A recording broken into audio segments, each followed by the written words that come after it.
All right, it's our Media Day segment. We're talking 3-5A Division One, and joined by a new member of Division One. That's Aledo Head Coach Tim Buchanan. You guys have been playing Division Two for a while. You get moved up to Division One, and you got yourself in quite a district. Let's talk about this 8-team district or 9-team district, including yourselves.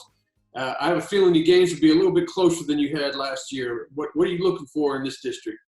Well, and I don't want to take anything away from the guys we played in Division Two last year, because Mansfield Timberview's a really, really good football team, and so was Burleson. And we had several teams that made it 2 and 3 rounds deep in the playoffs that came out of District 5 Division 2. But when you look up there and you see Denton Ryan in there in your district, it gets everybody's attention, because Denton Ryan is a proven Division I football team. And they were good in the top classification back when 5A was the top class, and they were in there. So, it is a tougher district in that sense, especially. And then the Colony coming in makes it tough. And Northwest, it ought to be a lot of fun.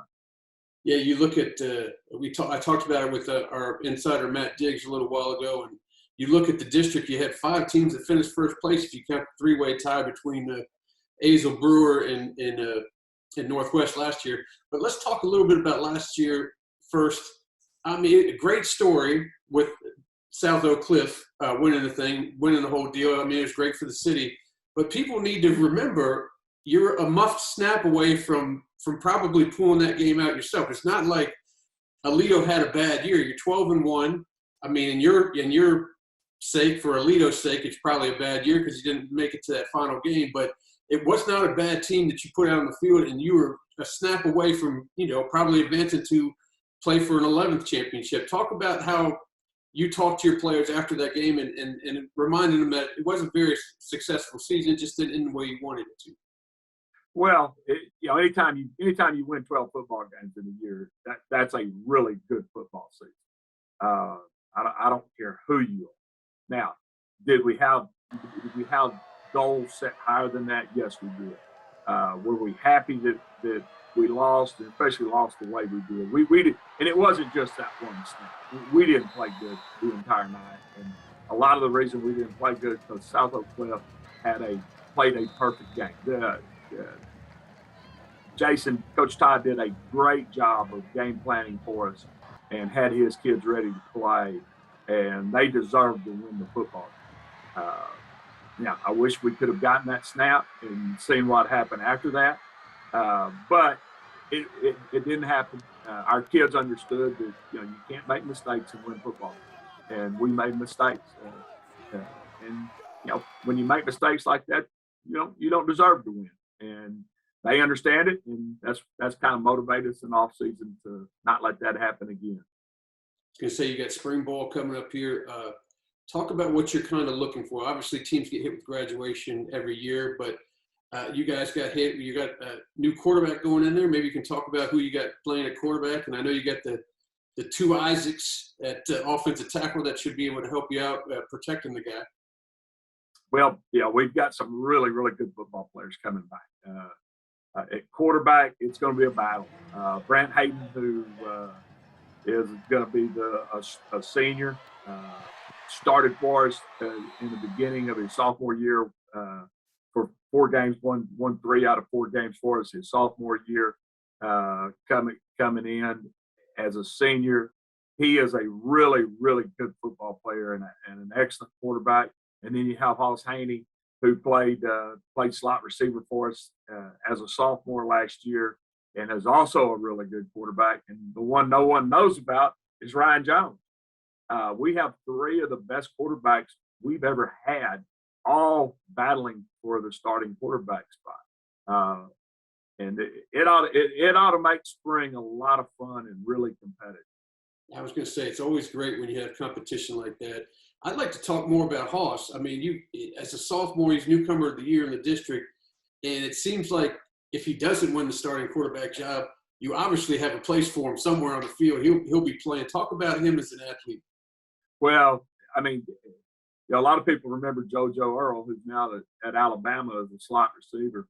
Hoss had the same numbers as a sophomore at slot receiver through his first 11 games that he was able to play in before he pulled his hamstring. He had the same numbers that JoJo Earl did as a sophomore.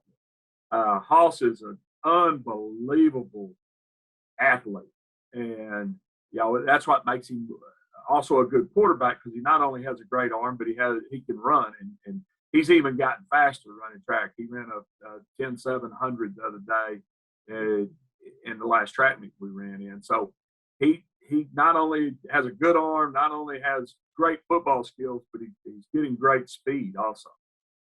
Yeah, you gotta love a sub 11 100 meter for your goal. Yeah. It's always nice to have those tools like that. What kind of tools do you have on the defensive side of the ball that people need to kind of look out for? Well, the first thing you look at is who we have back at linebacker. Having Devon Keys, who's going to be he's a 2024 kid, going to be a junior. He's a 6 foot, 205 pound returning outside linebacker, along with Cap Mooney, who was the MVP his sophomore year, defensive MVP of the state championship game. Those two guys are going to be the key leaders on the defense. And you look out there in the defensive secondary, you have Jaden Allen at corner, and then at D tackle, you look up and you have Ansel Denbo, who is just a really good, strong football player.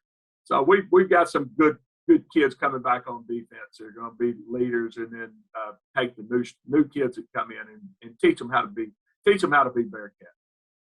You say that brings up a good October 21st game when you guys head up to Denton to play Ryan. You guys both are hanging your hats on defense. Should be a nice battle there. Now you stepped away from the sidelines for a year. Yeah, you got the itch. You stepped away from the sidelines in just by formality, because I saw you on the sidelines almost every time I was up there shooting. You got the itch to come back, and it's probably for games like against Denton Ryan in this kind of district. Is that what gets your competitive juices flowing, and you know what kind of tools you have to be in games like this? It really does. And I'm not sure, people think, that winning by 60 and winning by 50 is fun. And it is. I mean, it's fun to see the kids, and it's fun to see everything that happens in a football game, and whether if you win by 5 or win by 50. But, having a more competitive district from top to bottom does make it more fun as a coach, and it keeps you more in tune to what's going on week to week, and seeing your kids have to improve every week. That's really, really big when your kids know that, hey, there is no gimme. You're going to have to work and play hard every week. And when you got somebody like Denton Ryan in your district, you can't just look, because that's deep in the district. We start off in Northwest on a Thursday night, and if we're looking too far down the road, Northwest, we might not have to worry about Denton Ryan, because Northwest could beat us. It'll be fun. I appreciate you joining us, and good luck this season, Coach. Thanks, Ward.